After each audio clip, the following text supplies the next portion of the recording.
പിതാവിന്റെയും പുത്രന്റെയും പരിശുദ്ധാത്മാവിന്റെയും നാമത്തിൽ ആമേൻ. അമ്മേ പരിശുദ്ധ അമ്മേ, അമ്മേ പരിശുദ്ധ ദൈവമാതാവേ, കൃപാസനത്തിലൂടെ ഞങ്ങൾക്കും ഞങ്ങളുടെ ദേശത്തിനും അമ്മ മധ്യസ്ഥം തേടി തന്ന എല്ലാ അനുഗ്രഹങ്ങൾക്കും കൃപകൾക്കും ഞങ്ങളിപ്പോൾ ഹൃദയം നിറഞ്ഞ നന്ദി പറയുന്നു.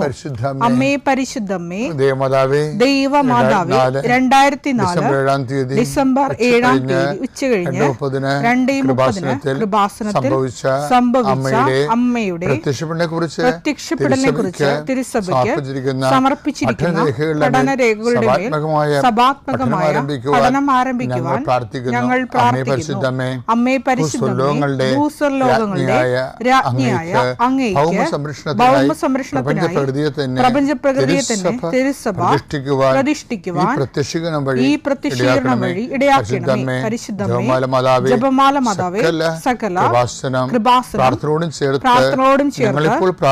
ഞങ്ങളിപ്പോൾ പ്രാർത്ഥിക്കുന്ന ഈ കുടുംബത്തിന്റെ പ്രത്യേക നിയോഗം പറ മക്കളെ.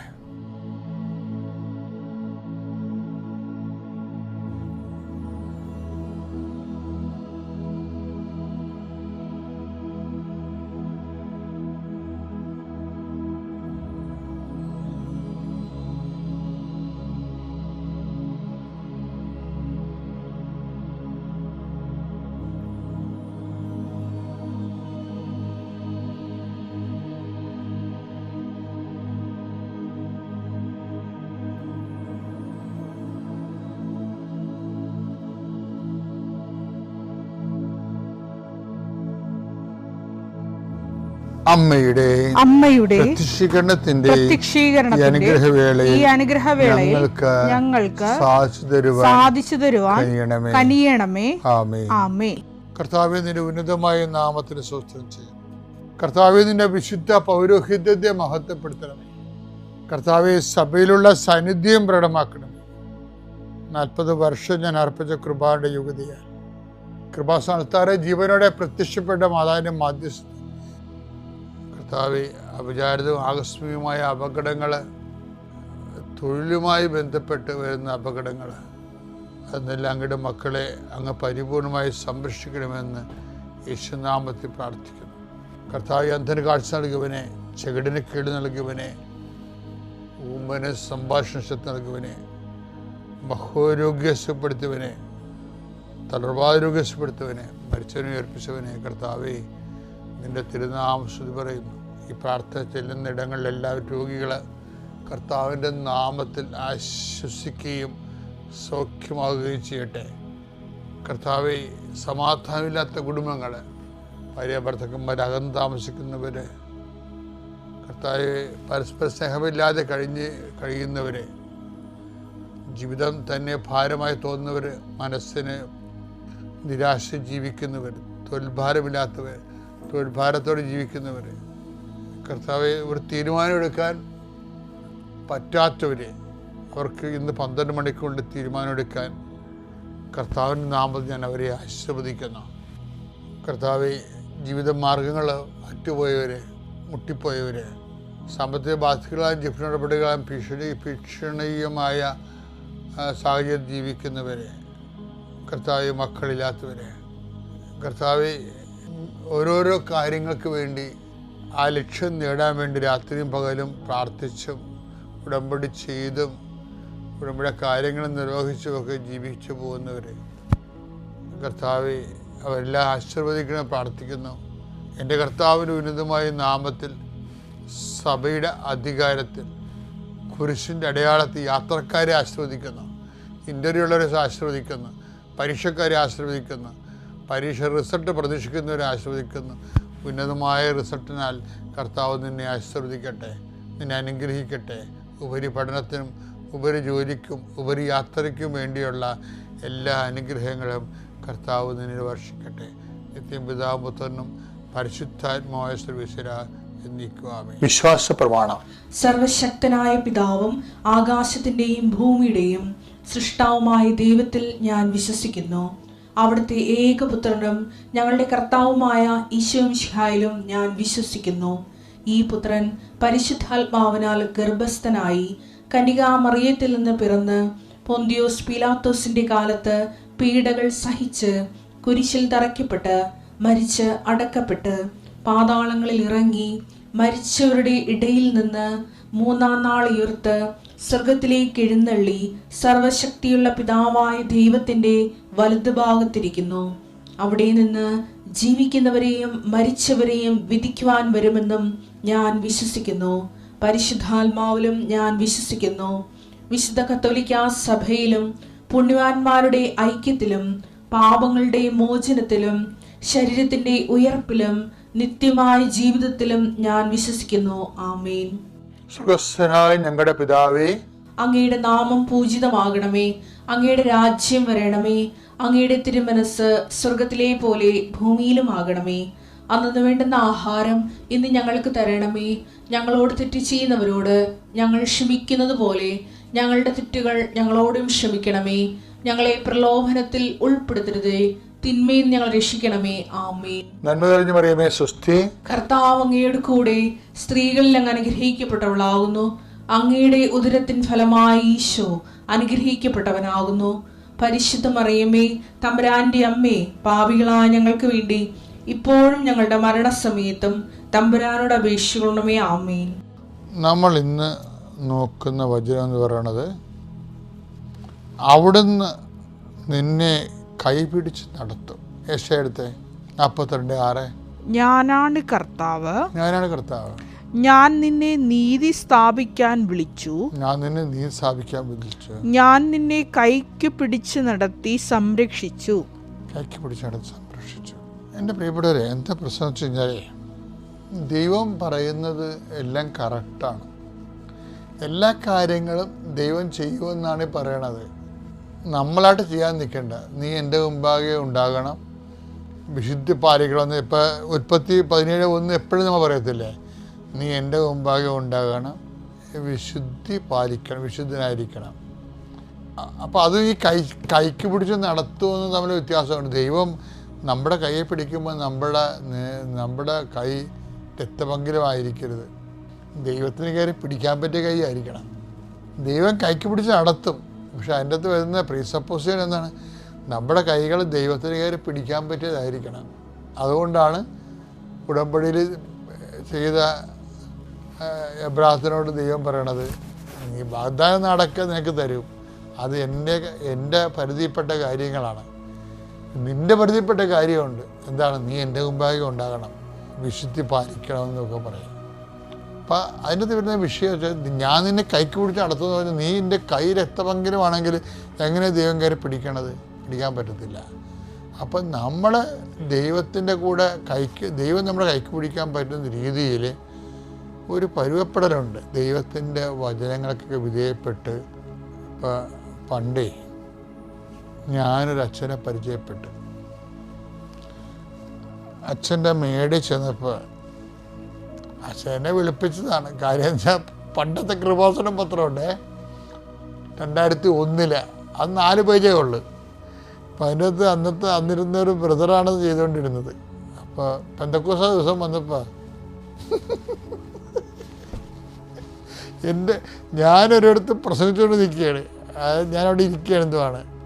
അപ്പം ഒരു പ്രാവ്, കമ്പ്യൂട്ടറിൽ നിന്നൊരു പ്രാവ് എടുത്തിട്ട് ഈ ബ്രദർ എൻ്റെ തലയുടെ മുകളിൽ പ്രാവിനെ കാണിച്ച ചിത്രം കൃപാസനത്തിൻ്റെ ഫ്രണ്ട് പേജിൽ വിട്ട്. ബ്രദർ ഒരു ആർട്ട് വർക്ക് ചെയ്തതാണ്. ഈ അച്ഛനെ കൊണ്ടുപിരികി എന്നെ വിളിച്ച്. ഞാൻ പറഞ്ഞു, ഇതെന്താ നീ ആൾക്കാരുടെ മുമ്പിൽ ഇങ്ങനെ ദീപത്തെയും കളിക്കുകയാണെന്നൊക്കെ ചോദിച്ചു. ഞാനൊന്നും മിണ്ടിയില്ല. സാറിന് ഇങ്ങനെ അവരവരുടെ വ്യൂസ് പറയുമ്പോൾ എന്തുമാത്രം വിമർശനങ്ങളിലൂടെയാണ് നമ്മൾ വന്നത്. എപ്പോഴും ഞാനൊരു നിലപാടെടുക്കത്തുള്ളൂ. വെറുതെ ആവശ്യമില്ലാതെ എനർജി ഒന്നും ഇങ്ങനെയുള്ള കളയത്തില്ല.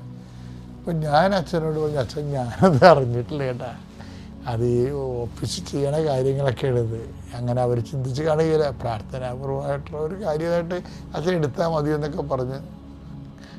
അപ്പോൾ ഞാൻ നോക്കിയപ്പോൾ അച്ഛന് മേച്ചപ്പുറത്ത് ഒരു സാധനം അവിടെ എഴുതി വെച്ചിട്ടുണ്ട്. എന്താണെന്നറിയാമോ? ഇവിടെ ഇങ്ങനെ, അതാണ് എഴുതി വെച്ചിരിക്കുന്നത്. അപ്പോൾ അത് ഞാനെങ്ങനെ അറിയാത്ത, ഞാനത് വായിച്ചിട്ടുള്ളതാണ്. അപ്പോൾ ഈ അച്ഛനിരുന്ന വേറൊരു പള്ളി ഞാൻ അതിനുശേഷം പാരിഷ് പ്രീസ്റ്റായി. അപ്പോൾ ആ പള്ളിയിൽ നടത്തണം ഈ അച്ഛനായിരുന്നു. അപ്പോൾ അവിടെ ചെല്ലുമ്പോൾ ഈ അച്ഛനെക്കുറിച്ച് ഭയങ്കര വിമർശനമാണ്. ആ അച്ഛനടുത്ത് ഞങ്ങൾ കല്യാണത്തിന് പോകുമ്പോഴാ, വേദപാഠത്തിന് പോകുമ്പോഴാ, കണക്ക് തീർക്കാൻ പോകുമ്പോഴാ അങ്ങനെ പള്ളി പണിയിരിക്കും, ഇഷ്ടികയും അതുപോലെ തന്നെ സിമെൻറ്റൊക്കെ കോരിക്കൊണ്ട് ആത്മാർത്ഥമായിട്ട് കഷ്ടപ്പെടുന്ന അച്ഛനാണേ. പക്ഷേ അത് പള്ളി പണിയാനൊക്കെ പുള്ളി തന്നെ കൂടും. അങ്ങനെ കുറേ നല്ല സ്വഭാവങ്ങളൊക്കെ ഉള്ള ആളാണ്. പക്ഷേ നമുക്കറിയാമല്ലോ, പൗരോഹിത്യം എന്ന് പറയുന്നത് സിമെൻറ്റ് കുഴക്കാൻ വേണ്ടിയുള്ളതല്ലല്ലേ, മാത്രമല്ല അതുകൊണ്ട് വേണമെങ്കിൽ ഒരു രസത്തിനെ കൂടാമെന്നല്ലാതെ അത് മെയിനല്ല. അതിൻ്റെ അകത്ത് കർത്താവ് നമ്മളെ സിമെൻറ്റ് കുഴക്കാൻ വിളിച്ചല്ലല്ലോ. അപ്പോൾ എല്ലാത്തിനൊക്കെ ഓരോ ലക്ഷ്യങ്ങളില്ലേ. ഈ ആൾക്കാർ വരുമ്പോൾ ഇവർ ആട്ടി ഓടിക്കും എന്ന് പറയും. വൈകുന്നേരം വരാൻ പറയും, ഇങ്ങനെ പണി തീരുമ്പോൾ വരാൻ പറയും. അപ്പോൾ അവർക്ക് ചിലപ്പോൾ ഒക്കത്തില്ല, പിന്നെ ഭയങ്കര ഇഷ്യൂ ആകും, ഇങ്ങനെ വേറെ ഇറിറ്റേഷൻസ് ഉണ്ടാക്കും. അപ്പോൾ എന്താ പ്രശ്നം, ചിലർക്ക് ഒരു നിലപാടാണ്, അവരുടെ ഒരു പ്രയോറിറ്റി കഴിഞ്ഞിട്ട് മാത്രമേ ഇവിടെ ഇങ്ങനെയൊക്കെ ചെയ്യാൻ പറ്റത്തുള്ളൂ, മനസ്സുണ്ടെങ്കിൽ സ്വീകരിച്ചാൽ മതി എന്നുള്ള രീതിക്കല്ലേ. ഇങ്ങനെ ദൈവത്തിനടുത്ത് പറ്റത്തില്ല. ഞാനിങ്ങനെ എന്ത് വചനമായാലും ശരി, ഞാനിങ്ങനെ പോകത്തുള്ളൂ എന്ന് പറയാൻ പറ്റത്തില്ല. ഉടമ്പടി ചില അണ്ണന്മാർക്ക് പറ്റിയിരിക്കണതാണ്. ഉടമ്പടി എടുത്തെങ്കിലും ഇവിടെ ഇങ്ങനെ എന്ന് പറയും. എന്താണ്, ഏതുടമ്പടിയായാലും ഞാനിങ്ങനെയൊക്കെ എനിക്കിങ്ങനെയൊക്കെ ചെയ്യാൻ പറ്റത്തുള്ളൂ എന്ന് പറഞ്ഞു അവരാണ് ഉടമ്പടിയിൽ പണി മേടിക്കുന്നത്. അതൊക്കെ വെറുതെ വെളുക്കാൻ തക്കടെ ഉണ്ടാക്കുകയാണേ, ചെയ്യാൻ പറ്റത്തില്ല. ഇവിടെ ഞാൻ നിൻ്റെ കൈക്ക് പിടിക്കുമെന്ന് പറഞ്ഞതിൻ്റെ അർത്ഥം എന്താണ്? നിൻ്റെ കൈ എനിക്ക് പിടിക്കാൻ പറ്റിയ രൂപത്തിലായിരിക്കണം എന്നല്ല എൻ്റെ അർത്ഥം. ദൈവത്തിനെ നമ്മുടെ കൈയൊക്കെ ഞാൻ നിൻ്റെ കൈക്ക് പിടിച്ച നടത്തിച്ചാൽ ദൈവം ഇപ്പം ഇപ്പം നിങ്ങൾ കൃപാസനത്തിൽ വരുന്നവരല്ലേ. അപ്പോൾ കൃപാസനം വരുമ്പോൾ കൃപാസനം എങ്ങനെ ഇവിടം വരെ എത്തിയെന്ന് നോക്കണം. ദൈവം കൈക്ക് പിടിച്ച് നടത്തിയതാണ്. കൈക്ക് പിടിക്കാവുന്ന രീതിയിൽ ഇപ്പോൾ എൻ്റെ ജീവിതത്തിലൊരു പ്രശ്നമുണ്ടായി. എനിക്ക് അന്ന് കൊച്ചച്ഛനാകുമ്പോൾ അച്ഛനായിട്ട് ചിലപ്പോൾ ഒരു കൊല്ലം ആയി കാണുമായിരിക്കും. അപ്പോൾ വീട്ടിൽ നിന്ന് എൻ്റെ പെങ്ങൾ വിളിച്ച് അമ്മയുടെ നില പരുവക്കേടാണെന്ന് പറഞ്ഞു. കാര്യം ഞാനേ ഉള്ളു ഇതൊക്കെ കേൾക്കാൻ. അതുകൊണ്ട് എന്നോട് പറഞ്ഞ് അമ്മയുടെ നില പരുവക്കേടാണെന്ന് പറഞ്ഞു. അപ്പോൾ എന്താണെന്ന് അവൾ പറയണില്ല. അപ്പം ഞാൻ ദേഷ്യപ്പെടുന്ന കാര്യം പറയണി, എന്താണെന്ന് പറ, അമ്മയല്ലേ എൻ്റെ. നമ്മുടെ എപ്പോൾ പറയാം, അമ്മക്ക് ഗർഭപാത്രം ഇറങ്ങി വരികയാണെന്ന്. അപ്പം ഗർഭപാത്രം ഇറങ്ങി വരണപ്പോൾ അത് നിസ്സാര കാര്യമില്ല. അപ്പോൾ ഞാനവിടെ റഷ് ചെയ്ത് വീട്ടിൽ ചെന്ന് ഞാൻ അമ്മയോട് പറഞ്ഞു, അമ്മ ഒരു പ്രശ്നമില്ല, നമുക്കിത് ആശുപത്രി പോയി എല്ലാം ശരിയാക്കാമെന്ന് പറഞ്ഞ്. പക്ഷേ എല്ലാം ശരിയാക്കാമെന്ന് പറയുമ്പോൾ എൻ്റെ കാശില്ല. അതാണ് എൻ്റെ വിഷയം. കാര്യം ഇതൊക്കെ തിരിച്ചു കൊണ്ടുവരണമെങ്കിൽ നല്ല പൈസ വേണം, കുറേ പഥ്യങ്ങൾ വേണം, 90 ദിവസത്തെ വരെ പഥ്യമൊക്കെ വേണം, ശ്രദ്ധ വേണം. എൻ്റെ കാശില്ലേന്ന് ചോദിച്ചാൽ കാശുണ്ട്. എന്ന് വെച്ച് കഴിഞ്ഞാൽ പിതാവ് എനിക്ക് വണ്ടി വാങ്ങിക്കാൻ കാശ് തന്നായിരുന്നു. ഈ പഴയ ചെറിയ സ്കൂട്ടർ മേടിക്കാൻ വേണ്ടി രൂപത്തിൽ നിന്ന് ഞാൻ പിതാവിനോട് ചോദിച്ചിട്ട് തന്നാണ്. എന്താ വെച്ചാൽ എനിക്ക് 3 പള്ളിയുണ്ടായിരുന്നു അന്ന്. അപ്പോൾ ഓരോ പള്ളിയും 10 കിലോമീറ്റർ 8 കിലോമീറ്ററൊക്കെ അകലെയായിരുന്നു. ഇപ്പോൾ ഇടവക പള്ളിയിൽ നിന്ന് ഞാനൊക്കെ പള്ളിയിൽ പോകണം. ഇപ്പം ഞാനൊരു BSS സൈക്കിളിനാണ് പോയിക്കൊണ്ടിരുന്നത്. അപ്പോൾ BSS സൈക്കിളിന് ഓടി ഒരു പള്ളിയിൽ നിന്ന് ഞായറാഴ്ചക്ക് പോയി അടുത്ത പള്ളി ചെല്ലുമ്പോൾ പിന്നെ തിരിച്ചു വന്ന് പിന്നെ 3 മണിക്ക് കാറ്റഗിസത്തിന് വേറെ പള്ളിയിൽ പോയി വരുമ്പോൾ വയറ് വളസര പിടിക്കും. 2 മണിക്ക് 2:30 വന്ന് ഊണ് കഴിക്കണത്. അപ്പോൾ വേർത്തൊലിച്ച് വരും. അപ്പോൾ എനിക്ക് തോന്നി ഒരു വണ്ടി കിട്ടിയാൽ കൊള്ളാമായിരുന്നെന്ന് പറഞ്ഞു. അപ്പോൾ ഞാൻ പിതാവ് വണ്ടി വേണ്ട. അപ്പം അന്ന് രൂപത്തിൽ അങ്ങനെ വണ്ടി വാങ്ങിച്ചു കൊടുക്കുന്ന സിസ്റ്റമൊന്നുമില്ല. പിതാവിനോട് പറഞ്ഞ് ഞാൻ കുർബാന തരാം നിങ്ങൾക്ക്, പിന്നെ ഒരു 10 രൂപയും തരാം, നിങ്ങൾ ബാക്കിയുള്ളത് കുർബാനയിൽ അഡ്ജസ്റ്റ് ചെയ്യണമെന്ന് പറഞ്ഞു. പക്ഷേ അത് നഷ്ടമാണ് ശരിക്കും. എന്ന് വെച്ച് കഴിഞ്ഞാൽ എനിക്കന്ന് പൈസ ഇല്ലാത്തതുകൊണ്ട് ഈ കുർബാന ചൊല്ലിയിട്ട് അതിൻ്റെ ഒരു ദക്ഷിണ കൊണ്ടാണല്ലോ നമ്മൾ ജീവിക്കണത്. അപ്പോൾ ഒരു കഷ്ട ജീവിതമാണ്. അപ്പോൾ അതിൻ്റെ ഇടയ്ക്ക് എന്നാലും കുർബാന അത് കുർബാന മേടിച്ച് 10 പൂർവ്വം ചൊല്ലി അതിൽ നിന്ന് അധികം കിട്ടുന്നില്ല. 6000 രൂപയുടെ കിട്ടിയത്. അപ്പോൾ ഈ 16,000 രൂപയ്ക്ക് ഒരു വണ്ടി വാങ്ങിച്ചു. അപ്പോൾ വണ്ടി വാങ്ങിച്ചില്ല, അതാണ് രസം. അതിൻ്റെ അടുത്ത് കുരിശോനുണ്ട്. ഞാൻ 16,000 രൂപ കൈ ഒപ്പിച്ച് കഴിഞ്ഞപ്പോൾ ആണ് ഈ അമ്മയ്ക്ക് അസുഖം വന്നത്. അപ്പോൾ അസുഖം വന്ന് അമ്മയും കൊണ്ട് ഞാൻ അവിടെ ആശുപത്രിയിൽ പോയി. ഗവൺമെൻറ് ആശുപത്രിയിൽ പോയി. പിന്നെ പെങ്ങൾ അവിടെ നിർത്തി. ഞാൻ വന്നും പോയി നിന്ന് അമ്മയുടെ ഓപ്പറേഷൻ കഴിഞ്ഞ് അമ്മയെ തിരിച്ചു കൊണ്ടുവന്ന് അപ്പോൾ അമ്മയുടെ ഓപ്പറേഷൻ അമ്മ ഹാപ്പിയായി. അത്രയും നമുക്ക് സന്തോഷമായി. ആ കാശെല്ലാം തീർന്നു. കാശ് തീർന്നു വെച്ച് കഴിഞ്ഞാൽ കാശ് തിന്നപ്പോൾ ഞാൻ വന്നിട്ട് അന്ന് നമുക്കിതുപോലെ എൻ്റെ കപ്പേരിനോട് എനിക്ക് ഭയങ്കര ഇഷ്ടമാണ്. അപ്പം കപ്പേരിനോട് ഞാൻ പറഞ്ഞ് അമ്മയ്ക്ക് ഓപ്പറേഷനാണ്, കാശ് തീരാനായെന്ന് പറഞ്ഞു. അപ്പോൾ കപ്പേരിന് കാര്യം മനസ്സിലായി. കപ്പേരെന്ന് പറഞ്ഞാൽ ഞങ്ങൾക്ക് അവിടെ അദ്ദേഹം മരിച്ചുപോയി, ജോസഫ് എന്ന്, ചൊങ്ങന്തറ ജോസഫ്. അപ്പോൾ അദ്ദേഹത്തോട് പറഞ്ഞപ്പോൾ അദ്ദേഹം ഞാനോട് ഭയങ്കര ആത്മബന്ധമാണ്.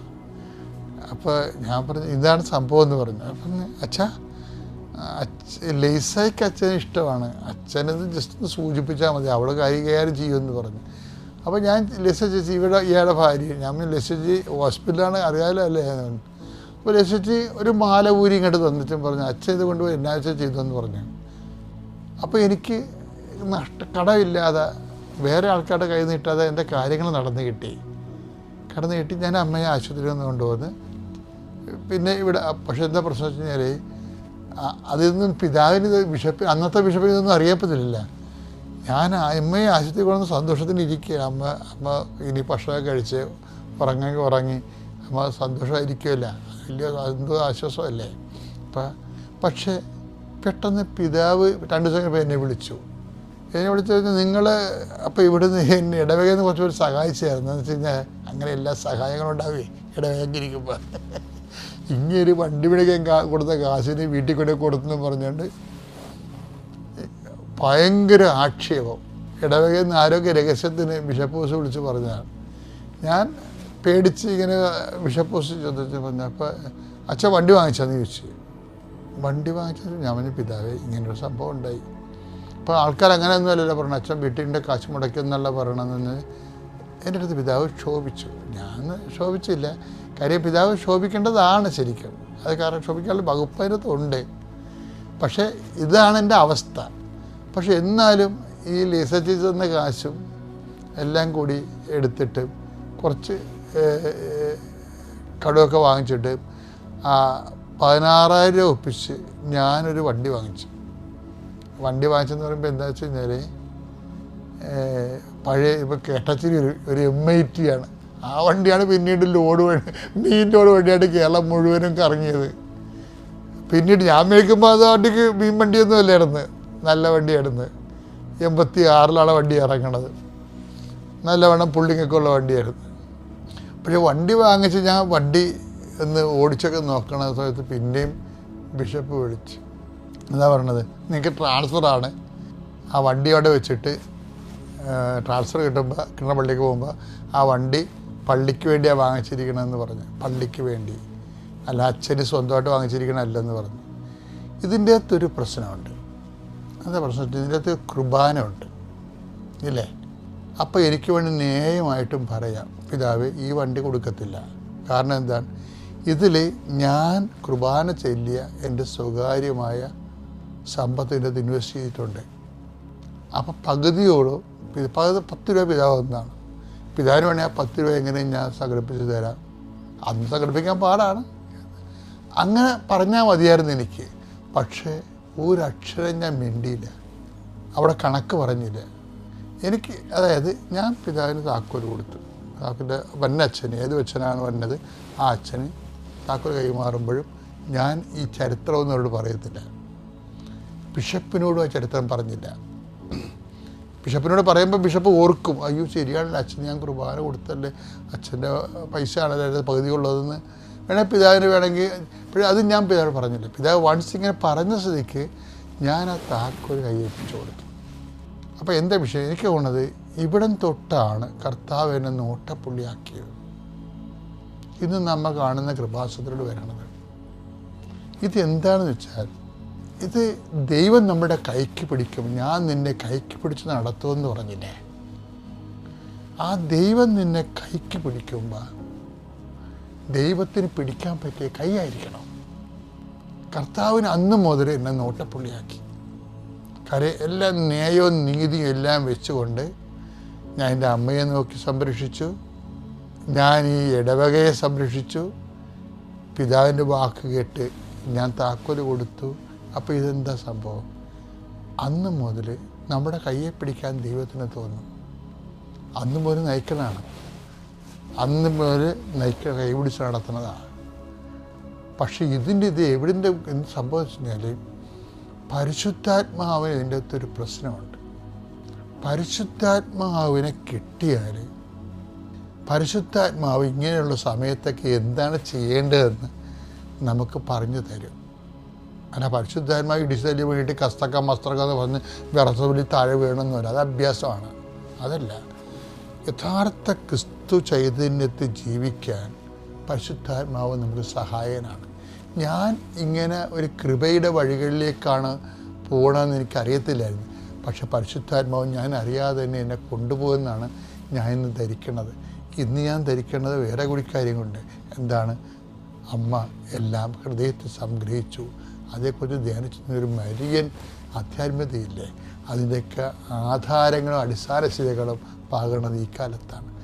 നിങ്ങൾ ഓർത്തേക്കണം, ഒരു കാര്യം നമുക്ക് നഷ്ടം വന്നാലും നമുക്ക് അനീതിയായിട്ട് തോന്നിയാലും നിങ്ങൾ ദൈവത്തിന് കൂട്ടിച്ചിന്തിക്കുമ്പോൾ എല്ലാം നീതിയായിക്കൊള്ളും. ദൈവത്തിലാണ് നമ്മൾ സന്തോഷിക്കുന്നത്. പിതാവിൻ്റെയും പുത്രൻ്റെയും പരിശുദ്ധാത്മാവിൻ്റെയും നാമം. ഞാൻ പോകുന്നതിന് മുമ്പ് ബൈബിൾ എടുത്തപ്പോൾ എനിക്ക് യേശയ്യായുടെ 54-ാം അധ്യായം പുതിയ ജെറുസലേം എന്ന അധ്യായം ലഭിക്കുകയും അതിൽ നിൻ്റെ പുത്രരെ ഞാൻ പഠിപ്പിക്കും, അവർ ശ്രേയസ്സാർജിക്കും. ആ വചനം എന്നെ വല്ലാതെ മനസ്സിൽ തൊട്ടിരുന്നു. അപ്പോൾ ആ വചനത്തിലായിരുന്നു എൻ്റെ കോൺസെൻട്രേഷൻ മുഴുവൻ. കാരണം ദൈവം ഈശോ നമുക്ക് നടത്തി തരുമെന്ന് പറഞ്ഞത് വെറും വാക്കല്ല, അതൊരു വാഗ്ദാനം തന്നെയാണ്. പരിശുദ്ധ അമ്മയുടെ കൈ പിടിച്ച് അമ്മയുടെ വിമല ഹൃദയം വഴിയാണ് ഞാൻ ഈശോയിലേക്ക് നടന്നത്. അമ്മയാണ് എനിക്ക് ആ കാര്യങ്ങൾ സാധിച്ചു തന്നത്. എല്ലാ പരീക്ഷകളിലും സപ്ലി ആയിരിക്കുന്നു. അപ്പം എനിക്ക് ഭയങ്കര വിഷമമായിരുന്നു. അപ്പം ഞാൻ മാതാവിനോട് മുട്ടിപ്പായി പ്രാർത്ഥിക്കും. കൊന്ത ചൊല്ലി മാതാവിനെ ഞാൻ ശല്യപ്പെടുത്തിയിട്ടുണ്ട്. പുലർക്കാലങ്ങളിൽ എഴുന്നേറ്റ് വചനമാണ് എൻ്റെ ശക്തി.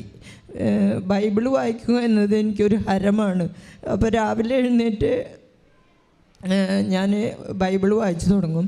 അപ്പോൾ ആ വചനങ്ങൾ എന്നെ വളരെ ശക്തിപ്പെടുത്തും. എനിക്കൊരു നിരാശയും ഉണ്ടായിട്ടില്ല. വിഷമമുണ്ടെങ്കിലും അതൊരു നിരാശയിലേക്ക് പോയിട്ടില്ല.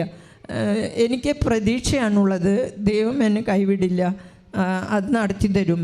അങ്ങനെ ഞാനിവിടെ വന്ന് ഉടമ്പടി എടുത്തു, അതിൽ പ്രാർത്ഥിച്ച് അതിലെഴുതിയിരുന്നു. കാരണം ഇവൻ പഠിച്ചുകൊണ്ടിരിക്കുമ്പോൾ തന്നെയാണ് ഞാൻ ഉടമ്പടി എടുത്തത്. പക്ഷെ അതിൽ സപ്ലിമെൻ്ററികൾ ഇങ്ങനെ വന്നുകൊണ്ടിരുന്നപ്പോൾ ഞാനത് പ്രത്യേകം എഴുതി. അപ്പോൾ അങ്ങനെ കോഴ്സ് കഴിഞ്ഞു, പാസ്സായില്ല. പക്ഷെ ഞാൻ വീണ്ടും പ്രാർത്ഥിച്ചുകൊണ്ടേയിരുന്നു. എല്ലാ പ്രാർത്ഥനകളും അതേപോലെ പോയിക്കൊണ്ടിരുന്നു. അപ്പോൾ കൊറോണ വന്നു. പിന്നെ അപ്പോൾ ആ സമയത്ത് മകൻ പറഞ്ഞു, അവൻ അവസാനം ഉപേക്ഷിക്കുന്ന തരത്തിലായി. കുറേ എക്സാമുകൾ പാസ്സാവുന്നുണ്ടെങ്കിലും എല്ലാം പാസ്സായിരുന്നില്ല. അവസാനം അവൻ പറഞ്ഞു, ഇനി ഞാൻ എഴുതുന്നില്ല അമ്മേ, ഞാൻ പുറത്ത്. അവൻ കോഴ്സ് കഴിഞ്ഞപ്പോൾ 2 വർഷം ഇവിടെ ജോലിക്ക് കയറിയായിരുന്നു. അപ്പോൾ അതിൻ്റെ ഇടയിലും എക്സാമൊക്കെ എഴുതുന്നതും പാസ്സാവുന്നുണ്ട്, പക്ഷെ എല്ലാം കഴിഞ്ഞിരുന്നില്ല. പിന്നെ അവൻ പറഞ്ഞു അത് ഉപേക്ഷിക്കുക. അപ്പം ഞാൻ പറഞ്ഞു, ഇല്ല, മാതാവ് നിനക്ക് അത് ഈശോയോട് പറഞ്ഞല്ല, നടത്തി തരും. അങ്ങനെ ഈശോ എൻ്റെ മകന്, അപ്പം അവന് ദുബായിൽ ജോലി കിട്ടി. അവൻ ദുബായിൽ 1 വർഷം ജോലി ചെയ്തു.